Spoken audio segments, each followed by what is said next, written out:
I said to the Supreme Court, please give me permission to go and file this case. Supreme Court said, first we want to know why the Prime Minister did not reply to our letters. They are all well documented letters. So for the first time in the history of the world, a Prime Minister was issued a notice, file an affidavit why you did not reply to the letters of Dr. Swamy. Now, when you see Supreme Court asks you to file an affidavit, it usually means they don't trust your word. And it's a great slur on the Prime Minister. So there was the immediate hullabaloo that Prime Minister must resign. But I took the stand, no, this Prime Minister should not resign. Why? People said, what's the matter with you? Just when you are about to win a major victory, you have thrown it away like this. I said, who will come in his place? The party is not going to select the next Prime Minister. It is Sonia Gandhi who is going to select the next Prime Minister. Why I should? And who's better than Manmohan Singh? The minus point of Manmohan Singh is that he is a spineless, boneless creature.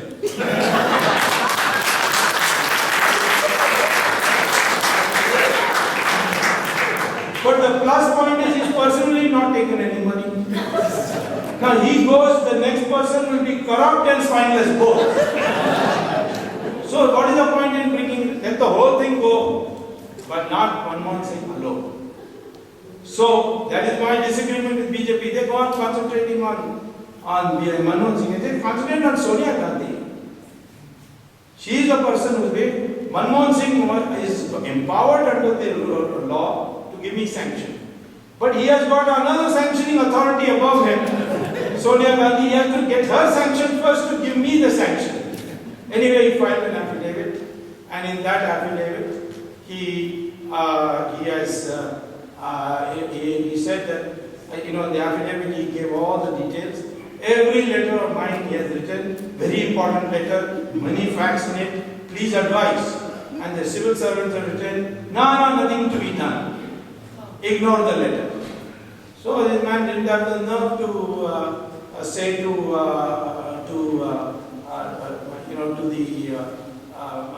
the officers, what do you mean? I know the law. He doesn't know the law. He knows economics but doesn't know the law. So therefore, anyway, I got permission. I went to court, and Raja went to jail. So Raja is today in jail.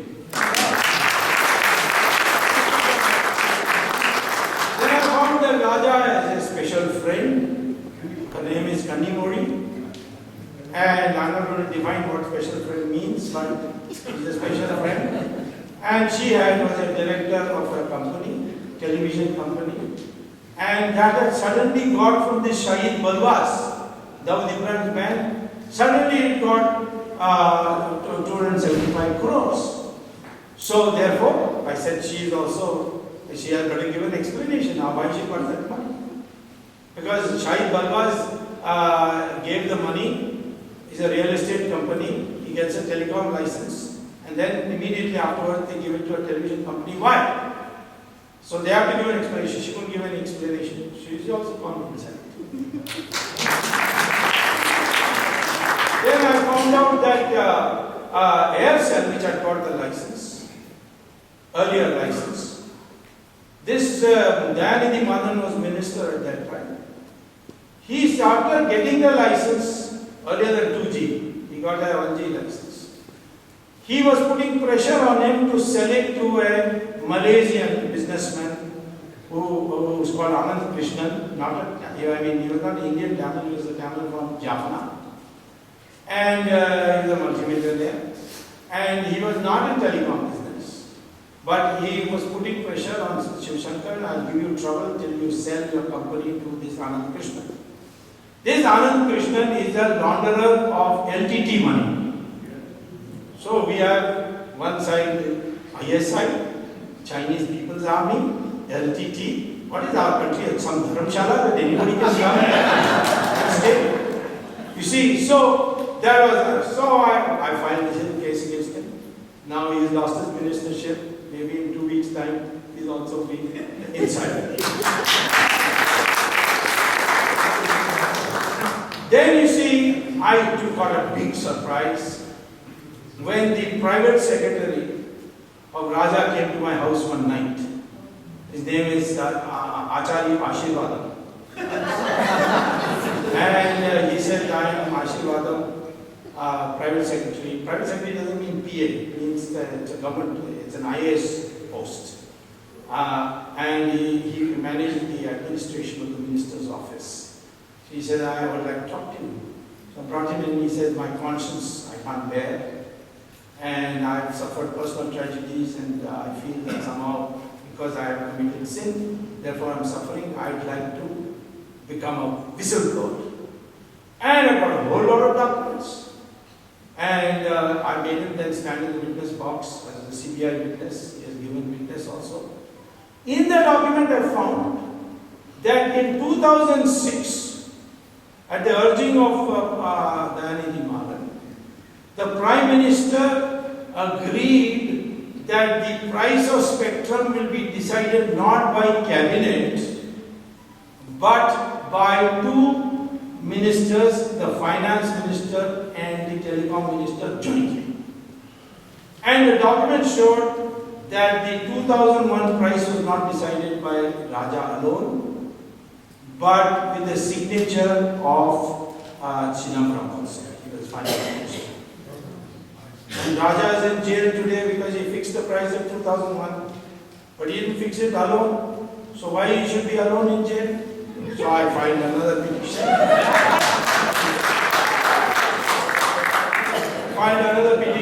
Which was heard on 13th May, that Chidambaram should also be made an accused.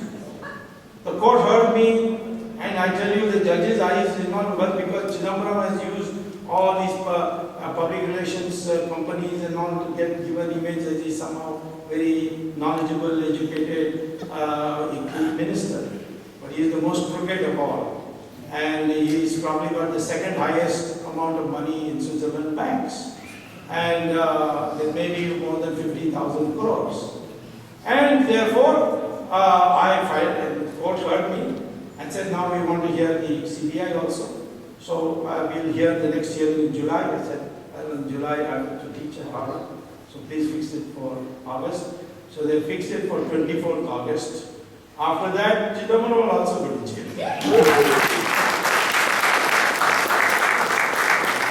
So many Madrasis have gone to jail that they have now started serving masala dosa and idli in the But I have told the jail superintendent to start learning how to prepare pizza and spaghetti.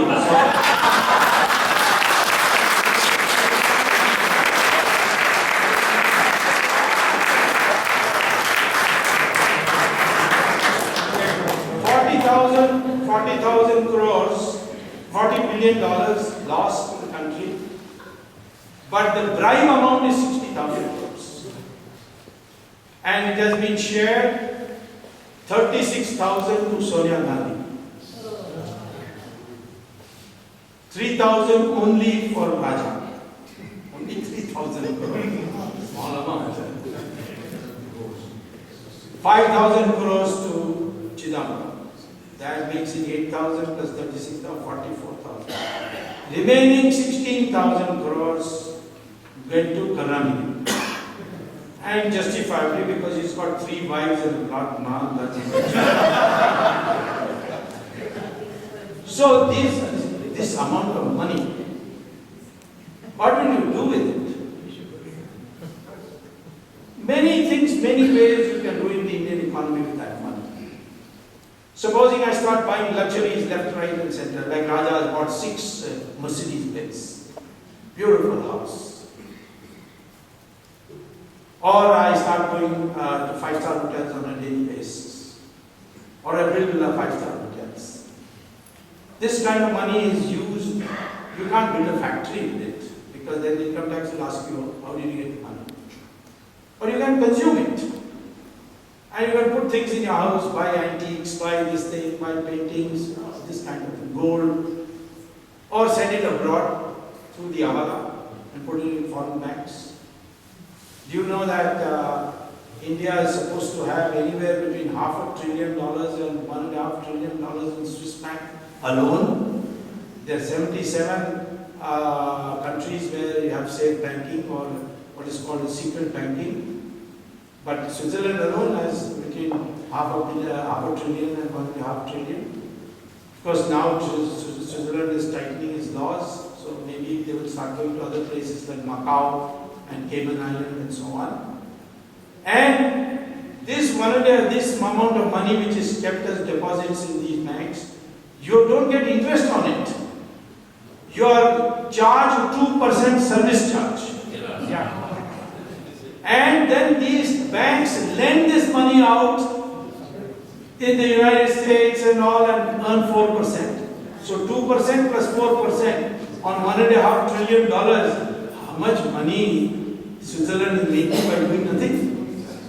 And all on our expenses, at our cost. So anyway, some of it goes abroad. I'll talk a little bit about this a little later. And in the country it is used for weddings, it is used for luxury consumption. So all the investors say why we should produce for the common man, cloth, things like that. Let us go in for luxury goods production, because that's where the rate of return is very high. So the whole investment priority gets distorted. And today 70% of our investment is going directly or indirectly to producing luxury goods. In a country where you are showing that 2 lakh, in 2 years 2 lakh farmers have committed suicide. How many people live in slums? So this is one negative effect. They use black money in property. You can't get a flat now in Bombay for 25 lakh rupees, decent flat. Every property price is shot up. So this is the second thing. Then there are other things that are also happening. You got your government has now said you can have forward trading in food grains and in vegetables and in sugar and all that. So with this cash you go to the farmer and say don't send it to the market, or you go to the wholesale market and buy wholesale and put it in a godown. Prices will shoot up. And today inflation is growing at 16% per year, when our growth rate of economy is 9%. Now I teach in my class in Harvard that if the supply increases, then the prices will come down. But India has made my economics irrelevant. Prices are also going up and supply is also going up. So that is because of hoarding. Then there is another interesting development that has taken place. I believe that Sonia Gandhi complained to Chidambaram when he was finance minister, what is this Switzerland people, they are taking service charge, they are not earning on our money. So he said, I'll fix that. So he created a new financial derivative called participatory note. What is a participatory note? You send your money out by Hawala and take that cash and go to Fidelity Insurance counter or to Morgan Stanley counter and put it there and say, give me a participatory note. They will give you a piece of paper in which it will just be the amount will be written. No other country has participatory note. Only India has. And you take that participatory note, you come back, give a copy to the Reserve Bank, and then you go and tell a mutual fund, please invest my money, and the stock market, you invest. And so many people are investing, the stock market shoots up. Then you sell at the peak, and with the money, the rupees you get, you earn, you go to the Reserve Bank and say, now give me dollars, because the law says that participatory note, if used, stock market, the gains from that will be converted automatically into dollar, into foreign currency. You take the foreign currency and go back. Of course, there is one problem, which Subramanian later fixed, that once you sell at that price, you have to pay capital gains tax. So, then that's a problem. So he invented a new law. He created a new law saying, if you come via Mauritius with a $1 company, just pay $1 and you can create a company in Mauritius. And that Mauritius company invests in the stock market. Then poor Mauritius is a very poor country, so we want to be helpful to them. So no capital gains tax for that.